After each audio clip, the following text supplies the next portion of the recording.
తెలుగు రాష్ట్రాలలో సాగవుతున్న నూనె గింజల పంటల్లో నువ్వు ఒకటి. 3 కాలాల్లోనూ సాగుకు అనుకూలంగా ఉన్న ఈ నూనె గింజల పంటను వేసవి పంటగా సాగు చేసేటప్పుడు ఆరుతడి క్రింద ఫిబ్రవరి, మార్చి మాసాల్లో విత్తుకుంటూ ఉంటారు. అలా విత్తిన పైరు ప్రస్తుతం పలు దశల్లో ఉంది. రోజురోజుకి పెరుగుతున్న ఎండలకు ఈ పంట బెట్టకు గురయ్యే అవకాశం ఉంది. అంతేకాదు రసం పీల్చే పురుగులు, కొన్ని రకాల తెగుళ్లు కూడా ప్రస్తుతం పంటలో కనిపిస్తున్నాయి.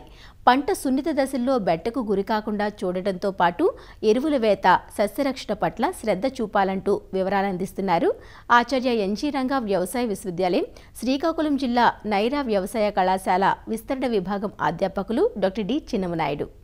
ఉత్తర కోస్తా జిల్లాల్లో చూసుకుంటే నువ్వులు అనేది ఒక ప్రధానమైనటువంటి పంట. ఇప్పుడు వేసినటువంటి నువ్వుల పంట అంతా కూడా 20 రోజుల నుంచి నెల రోజులు వయసులో ఉంది.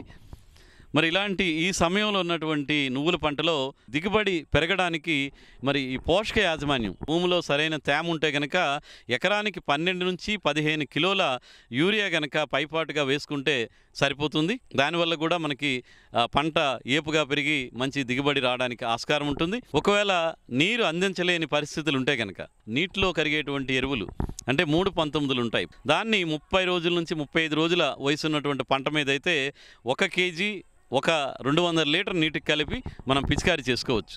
మళ్ళీ 55-60 రోజుల సమయంలో ఒకసారి 13-0-45ని ఎకరాకి 2 కిలోలు మనం పిచికారీ చేసుకుంటే కనుక మనం ఒక 15-20% వరకు కూడా దిగుబడి పెరగడానికి ఆస్కారం ఉంటుంది. కాబట్టి రైతు సోదరులు నీటి అవకాశం ఉంటే నీరు పెట్టి ఎరువులేయటం, లేదంటే పైపాటుగా ఈ పోషకాలని పిచికారీ చేసుకోవాలి.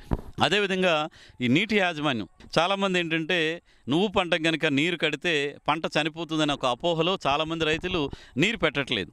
మరి ఈ పంటకి 2 దఫాలుగా వేసిన తర్వాత 30-40 రోజుల మధ్యలో ఒకసారి, 50-60 రోజుల మధ్యలో ఒకసారి కనుక 2 తడులు ఇవ్వగలిగితే, లేదా బోర్వెల్స్ ఉండేవాళ్ళు ఈ స్ప్రింక్లర్ ఇరిగేషన్ ఏదైతే తుంపర్ల సేద్య పరికరాలను వాడుకొని కనుక నీటిని తుంపర్ల సేద్య రూపంలో కనుక ప్రతి 20 రోజులకు ఒకసారి ఇవ్వగలిగితే దిగుబడి కూడా చాలా వరకు ఎకరానికి 1 క్వింటా వరకు కూడా అదనంగా దిగుబడి వచ్చినటువంటి రైతులు కూడా ఉన్నారు. మరి ఈ వేసవి సమయంలో ఎందుకంటే ఉష్ణోగ్రతలు పెరుగుతుంటాయి కాబట్టి ఎక్కువగా ఈ రసం పీల్చే పురుగులు వచ్చేటువంటి అవకాశం ఉంటుంది. ఈ తామర పురుగులు కానీ, తెల్లదోమ ఎక్కువగా మనం పొలంలో నువ్వుల పంటలో మనం గమనిస్తుంటాము. కాబట్టి ఈ రసం పీల్చే పురుగులు నివారణ కోసం రైతు సోదరులు ముందు జాగ్రత్తగా ఒకసారి కనుక వేప నూనె, మనకి 1500 ppm వేప నూనె అయితే సరిపోతుంది. ఈ ppm ఉన్నటువంటి వేప నూనె 5 మిల్లీలీటర్లు 1 లీటర్ నీటికి కలిపి కనుక పిచికారీ చేసుకుంటే మనకి రసం పీల్చే పురుగులు, తెల్లదోమ, తామర పురుగులు చాలా వరకు ఉధృతి అనేది తగ్గడం జరుగుతుంది. కాబట్టి వేప మందులు పిచికారీ చేసుకోవచ్చు. ఆకులు పైకి ముడుచుకుపోవడం, అలాగే ఆకు పసుపు రంగుగా మారినట్టు కనుక ఉంటే, లేదు మొక్కలు గిడసబారినట్టు ఉన్నాయంటే అప్పుడు మనం రసాయనాలకి వెళ్ళొచ్చు.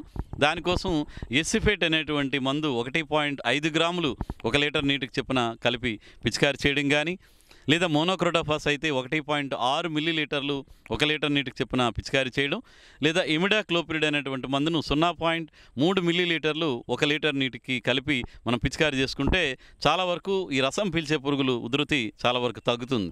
ఎప్పుడైనా ఈ మార్చి నెలలో ఇలాంటి సమయంలో రాత్రి ఒక్కోసారి ఉష్ణోగ్రతలు పడిపోవడం, మంచు పడడం జరిగేటప్పుడు కొన్ని రకాల ఆకుమచ్చ తెగుళ్ళు కూడా వచ్చేటువంటి అవకాశం ఉంటుంది. దీన్నే యాంథ్రిక్లోజ్ లీవ్ స్పాట్, ఆకు మీద నల్లటి జేగురు రంగు మచ్చలతో కూడినటువంటి మచ్చ తెగులు, ఆకుమచ్చ తెగుళ్ళు ఉంటాయి. అలాంటప్పుడు కనుక మీరు గమనిస్తే దానికి మనకు డైథేన్ M45 ఈ మందుని 2.5 గ్రాములు 1 లీటర్ నీటికి కలిపి పిచికారీ చేయడం, లేదంటే శాఫ్ అంటాం, కార్బండిజము, డైథేన్ M45 2 కూడా కలిపి ఉన్నటువంటి మందు అయితే 2 గ్రాములు 1 లీటర్ నీటికి కలిపితే మనకి ఈ నువ్వు పంటలో వచ్చినటువంటి ఆకుమచ్చ తెగుళ్ళు మనకి సమర్థవంతంగా నివారించబడతాయి. అదేవిధంగా ఈ పొలంలో కొన్నిసార్లు వేరుకుళ్ళు తెగుళ్ళు కూడా వచ్చి మొక్కలు వడలిపోయి చనిపోవడం అనేది జరుగుతుంటుంది. అది సాధారణంగా ఈ నేల ద్వారా సంక్రమించేటువంటి శిలీంధ్రాల వల్ల కానీ, లేదా అక్కడక్కడ టెర్మైట్స్ అంటాం, వీటి ద్వారా కూడా మనకి కొద్దిసార్లు వేరుకి ఈ టెర్మైట్స్ పట్టి ఉండడం వల్ల కూడా మొక్కలు చనిపోవడం జరుగుతుంటుంది. అలాంటి ప్రాంతాలు ఏవైనా పొలంలో గమనిస్తే మొక్కలు వడలిపోయి చనిపోయినట్టున్నాయంటే అలాంటప్పుడు ఈ బ్లైటాక్స్ అనే మందు, కాపర్ ఆక్సీక్లోరైడ్ అనేటువంటి మందు, అదేవిధంగా క్లోరిఫైరిఫాస్ 5 ml ఈ రెండింటినీ కలుపుకొని ఒక ట్యాంకులో కలిపి ఎక్కడైతే ఏ ప్రాంతంలో అయితే మొక్కలు వడలిపోతున్నట్టున్నాయో ఆ ప్రాంతంలో మొక్క మీద అదేవిధంగా మొదల మీద కూడా మందు పడే విధంగా మనం పిచికారీ చేసుకుంటే ఆ సమస్య నుంచి కూడా మనం పంటని కాపాడుకోవచ్చు. మార్చి నెలలో మంచు కురవడం, రాత్రి ఉష్ణోగ్రతలు తగ్గేటప్పుడు అక్కడక్కడ బూడిద తెగులు కూడా ఆశించేటువంటి అవకాశం ఉంటుంది. దీని ద్వారా ఏంటంటే ఆకు వెనుకన ఈ పౌడర్ చల్లినట్టు అయిపోవడం అనేది జరుగుతుంటుంది. అది వచ్చినప్పుడు ఒకవేళ ఎక్కడైనా గమనిస్తే కనుక మనకి హెక్సాకొనజోల్ అనేటువంటి మందు 2 మిల్లీలీటర్లు 1 లీటర్ నీటికి చొప్పున కలిపి మనం పిచికారీ చేసుకుంటే సరిపోతుంది.